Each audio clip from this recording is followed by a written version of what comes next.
A stage somewhere in the American South, mid-1970s. The crowd is losing its mind. Three guitarists lock into a harmony so tight, so raw, so perfectly layered that people in the back of the arena just stop and listen. This wasn't Lynyrd Skynyrd. This wasn't the Allman Brothers. This was the Outlaws and Must and Allman, and for one shining moment, they were the most electrifying band on the planet.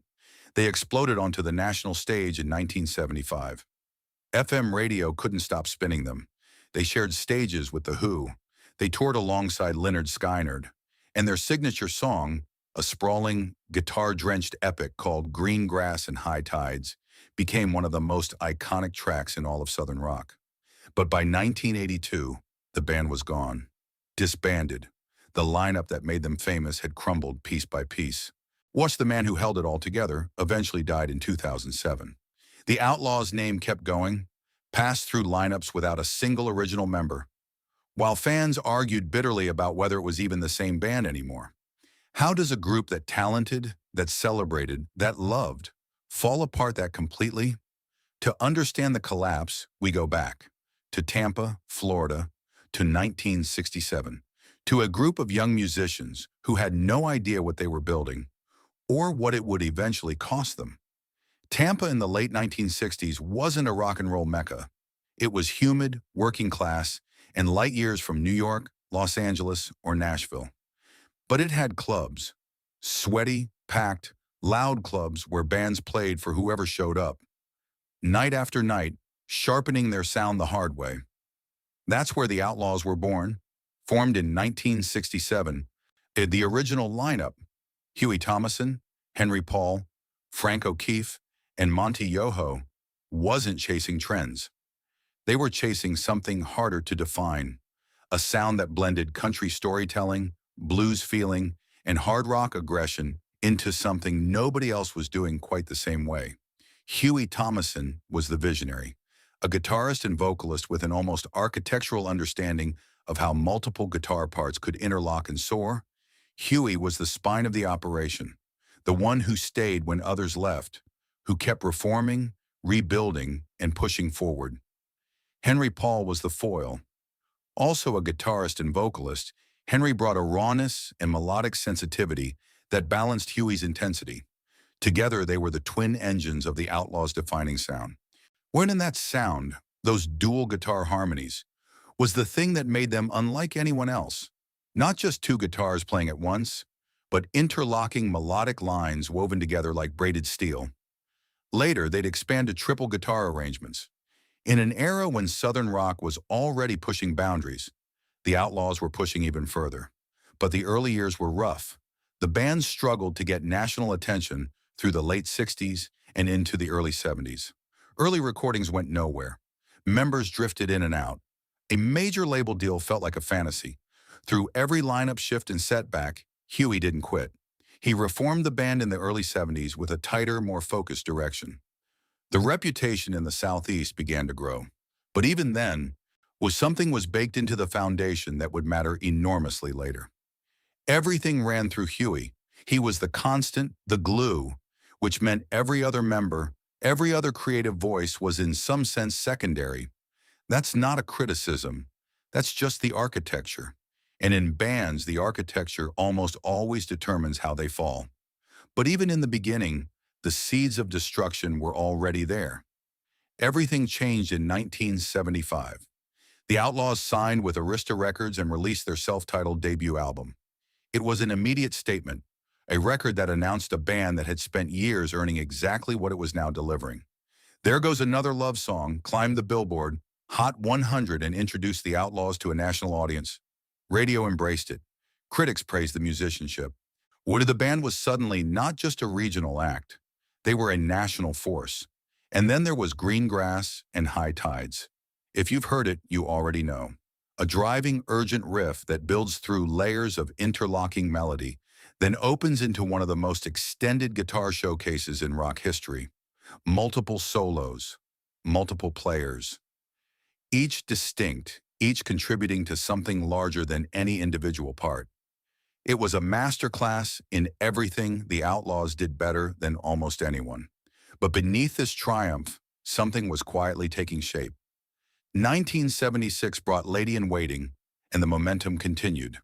They were opening for The Who, touring with Lynyrd Skynyrd, being compared favorably to the Allman Brothers Band. FM radio couldn't get enough of them. What fans didn't see was the pressure building behind the scenes. A constant touring is relentless. Night after night, city after city, the grind accumulates. Lifestyle differences between members start to surface. The unequal weight of holding an organization together starts to wear on whoever's carrying it. 1977 brought Hurry Sundown, their highest charting album featuring Freeborn Man. By every external measure, the Outlaws were at their absolute peak, and that's exactly where the trouble began. Freeze right there, 1977. Hurry Sundown on the charts, sold-out shows, triple guitar harmonies echoing through arenas. The summit of everything they'd worked a decade to build. But the summit was a trap door, because while Hurry Sundown was climbing the charts, Henry Paul, co-founder, vocalist, guitarist, one half of the band's essential creative core, left the band. Henry didn't disappear. As he went on to form the Henry Paul Band and kept making music. But the band he left behind, that was a different story. Think about what Henry Paul represented. He wasn't just a guitarist, he was a vocal and songwriting counterweight to Huey Thomason. The tension between their two voices, their two approaches to melody and lyric, was the engine of the band's best work. Remove it and you don't have a slightly different Outlaws. You have a fundamentally altered organism. That moment of glory was also the beginning of the end. Because while they looked unstoppable on stage, everything off stage was already cracking. The years following 1977 tell a story painfully familiar in rock history, but no less devastating for being common. First came the lineup changes. Henry's departure was the first major crack, but not the last. Other members came and went. Each change brought new chemistry, and not always chemistry that worked. The tightly calibrated sound that made the Outlaws great depended on specific people playing specific roles. Swap out enough of those people, and you gradually lose the thing that made the whole machine run. Then came the external pressure. The Southern rock movement, the genre the Outlaws had helped define, began fading from commercial prominence. New wave was arriving. Pop was tightening its grip on radio. The sprawling, guitar-heavy sound of Southern rock suddenly felt like it belonged to a different era. In 1979, the Outlaws released In the Eye of the Storm. It failed to match earlier success. Radio wasn't as eager. The audience, while loyal, was no longer growing. Internal disagreements surfaced with more frequency. When a band is successful, external validation papers over the cracks. When success starts slipping, those cracks become impossible to ignore. By 1982, it was over. The Outlaws disbanded, not with a dramatic headline-grabbing collapse, not with a legendary falling out, just a gradual, grinding dissolution. A band that had opened for The Who and toured with Skynyrd, whose debut album had announced them as something genuinely special, quietly stopped existing. The silence after 15 years of noise is its own kind of devastation. The story didn't end cleanly. Henry Paul moved forward with his own projects. His departure had ultimately been right for him, even if it had been costly for the band.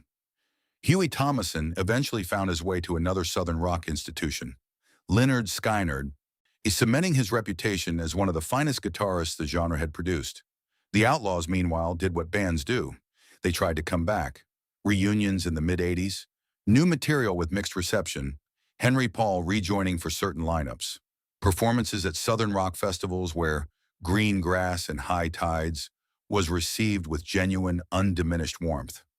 For a moment, it felt like maybe the story wasn't finished, but the story wasn't over, and not in the way anyone hoped. Here's where it gets complicated and messy, and a little heartbreaking. Lineup changes continued through the years after the reunions. The roster kept shifting, kept losing members who'd shaped the band's identity, kept replacing them with new faces. And fans found themselves asking a question with increasing urgency. At what point does a band stop being that band?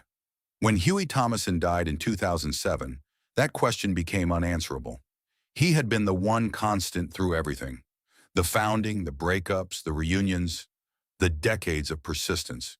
He was the thread running through every version of the Outlaws. And when he was gone, so was the last living connection to what the band had originally been. The Outlaws' name continued.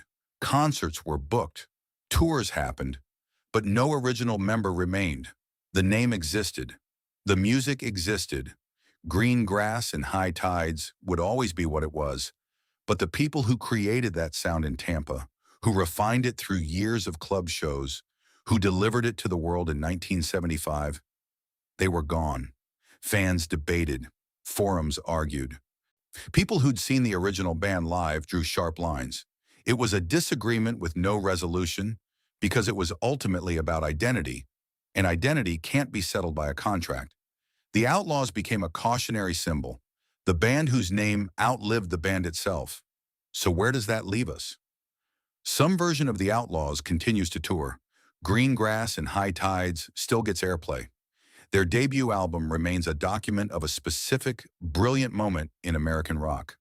When a group of musicians from Tampa figured out how to layer guitar harmonies in a way nobody had done quite so perfectly and went out and played them to the world until the world paid attention. That achievement is real. It doesn't shrink because the band fell apart. But the truth the story keeps returning to is this. The Outlaws built something extraordinary on an architecture that was always fragile. One founding figure as the permanent center. One essential creative partnership that couldn't survive the pressures of success. A sound so specific to its original creators that it couldn't be replicated by substitution, no matter how talented the substitutes. They were a band that could only truly exist once, in that configuration, in that era, with those people. What came before and after is music. What they made together in those years, that was lightning, and lightning, by its nature, doesn't last. Did you ever see the Outlaws live? Were you there for Green Grass and High Tides the way it was meant to be heard? Stretched out, three guitarists absolutely locked in? Drop it in the comments. I'll try to, if this story hit you, subscribe. More of these are coming. Southern rock, classic rock. Bands that burned bright and broke hard. And like the video if you think the Outlaws deserve better than the ending they got. I think they did.